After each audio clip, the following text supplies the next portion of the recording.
Hello. Well, folks, we live in some crazy ass times right now. And as a political cartoonist, it is our job, I feel, to uh, do some visual arts. And, um, and this is how we protest, and this is how we do our resistance. You can say some powerful things with visual art. And we're just going to do a little ditty here about Donald Trump, who gives us so much material every day. But if you've been watching the news lately, um, he came after television networks and late night talent, and he's going to come after the freedom of speech, and he's going to come after the visual arts as well. He's going to tell us what we can paint, what we can't paint, what we can draw, and what we can't. What the writers can write, what they can't. Um, what the plays are going to be about, and what he's going to go after television. He's going after movies. He's going to go after all the media, and everything has to be positive in his favor. And it's going to get to the point to where you can't say anything or draw anything or show anything negative about this cosplaying dictator in the White House until we get his butt out of there. And since he likes to just walk all over the Constitution, just totally disregard it, he pretty much just uses it for toilet paper and flushes it. So that's what this illustration is about. We're going to illustrate Donald Trump on the commode, and the Constitution will be written on the toilet paper, and he's just going to wipe and flush it. And then when this is finished, I'll put it on a T-shirt and put it in my merch store for sale, and I'll sell the illustration somewhere at an art show. And if you're not part of the resistance, I urge you to join the resistance. And let's not give this guy an inch, because as I said, if we give him an inch, he'll take it all. And any way you can resist, any way you can push back, I urge you to do that. So let's get this drawing started, and I'll meet you over at the drawing table.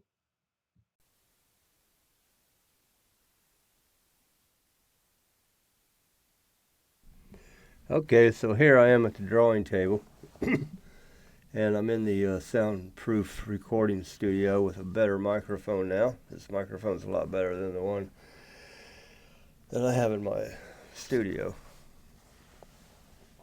And I started with drawing this illustration in circles.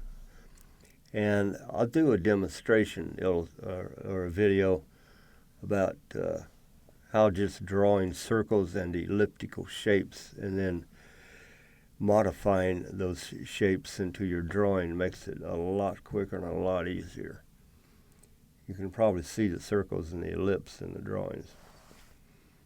I probably should have showed you that part of this video at first. I apologize for that. So what I'm doing is I sketched it out in pencil, and now I'm going back with an ink pen, just a regular felt tip ink pen. I'm not ready for the big marker yet. I'm not going to do the entire thing in marker because that kind of gives it a theme park appearance more than a classical type cartoon or animation or caricature, whatever you want to call it. We want to have more of a classical look than a theme park look.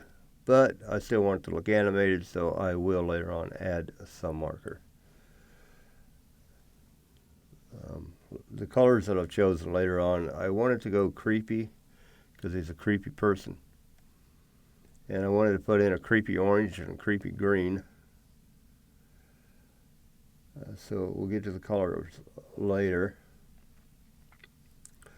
And I am sketching because, the person is a sketchy person. I'm not drawing solid lines around the figure because it's not a solid person. Whereas around the commode and the shoes and whatnot, that'll be a solid line.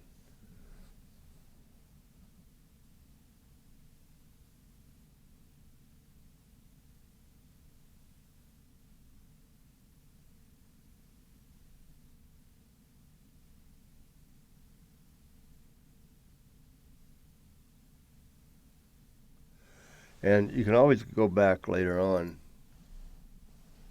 and sort of add a sketchy appearance around it, even if you draw a solid line, if that works best for you, and do that. You can always go back and add the sketchiness of the lines in there if you want.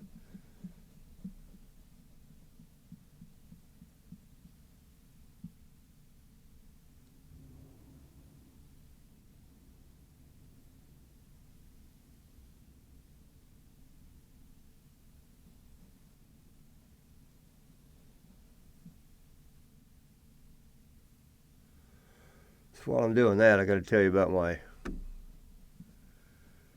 groundhog I have in my yard, just tearing the heck up out of my yard. I've been trying to catch him in a live trap. I don't want to kill him. I don't like killing critters. Although a friend of mine said, "You're not killing a critter. He's not a critter. He's a vermin. You can kill vermins." I'm like, "Yeah, but it's still messy. I'd rather catch him, turn him loose." If this groundhog knew the life he had awaiting for him after I caught him, he would walk out with his hands up and surrender. I plan on taking him to the reservoir or one of our nice city parks with a river and a stream running through the middle of it. And he can just have thousands and thousands of acres in a state park to roam free. Instead, he'd rather live underneath my deck and tear up my ground. But I'll set that trap again later on today and see if I can get that door to somehow close. Once it gets closed, he can't open it. I thought I fixed that, but evidently this is one smart little critter. He's a critical thinking little critter, evidently.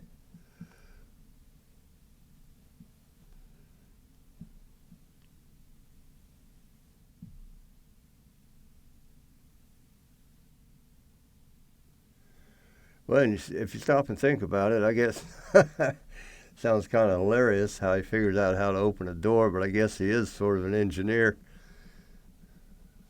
the way they dig tunnels.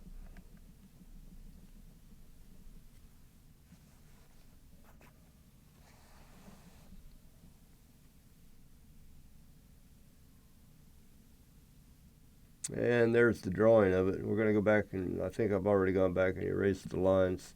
I didn't show you that part. I didn't want to bore you with that. But you go back and you erase the lines after you put in that felt tip ink pen line. And now we're going in with some of the marker. Again, I don't want to do so much marker and so heavy lines it looks like theme park animation or theme park caricature. But I do want it to stand out. I plan on reducing this to probably 50% of the size and making a t-shirt illustration out of it, sell it on a t-shirt in the merch store.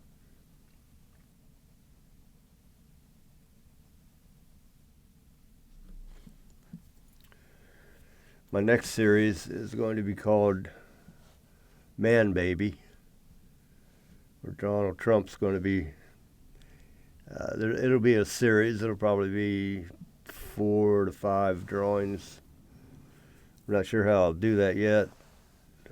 Probably not going to do 5 separate drawings. I'll probably do a storyboard layout type or maybe a comic book layout type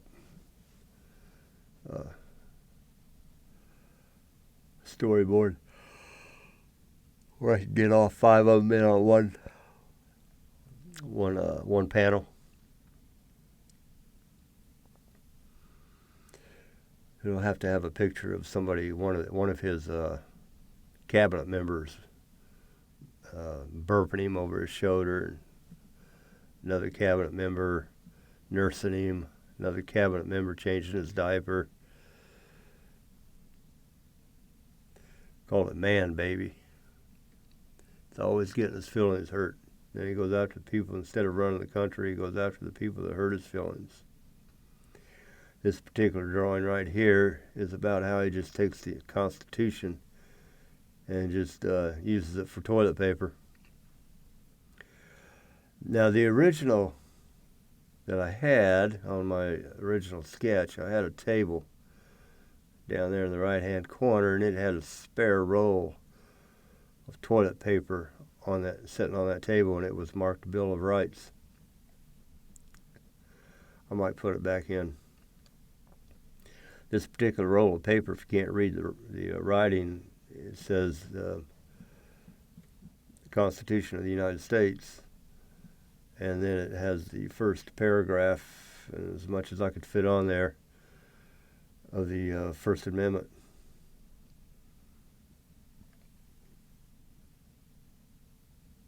And then at the top, by his speech is saying, "They hurt my feelings, revenge."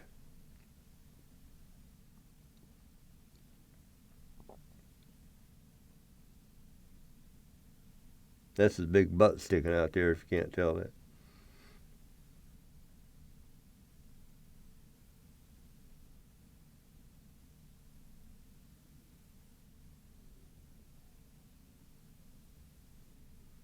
And I'm not going to bore you with writing over the letters. They're just sketched out in pencil at this point. I'll go back and write over them in the ink. They're a little too close together for marker.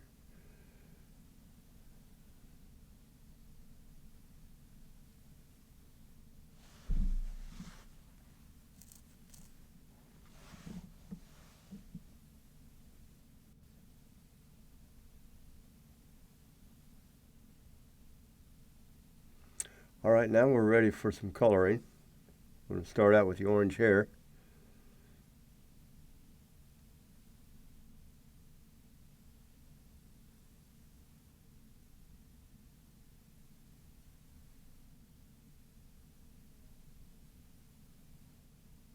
He does wear a wig, a hairpiece. I don't know about a full wig.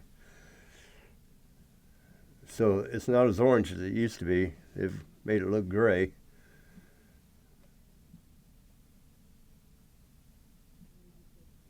Just put in the blue jacket, red necktie.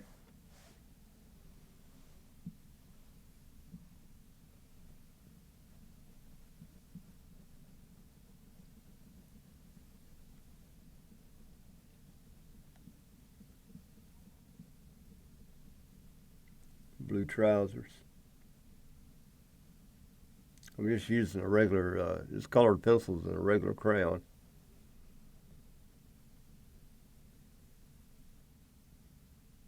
Except here I'm using felt tip marker right there. I can't think of the brand right offhand. Oh, Artesian.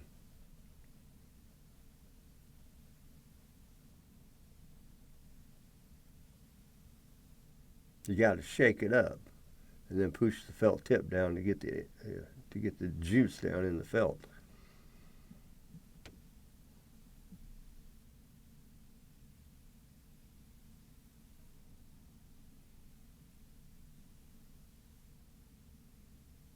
I have a marker that I had in my college days, and it still works. That's amazing. Today they're good for about 3 drawings, and they're empty. So now we're going to put a little orange in the face.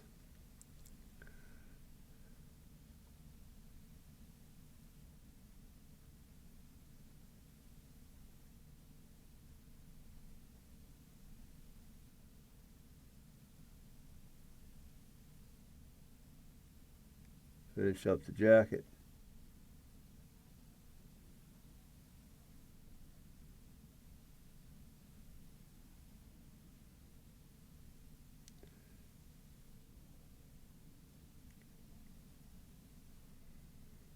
And now I'm going to take a little green and put it in his cheeks and around his face a little bit to represent envy and jealousy. I might go back and make it a little bit I might do the background and make the background a little creepier, a little more spookier, given the Halloween season. I think that would fit him appropriately. Put the red nose on him for the clown, and that'll be that. Thank you.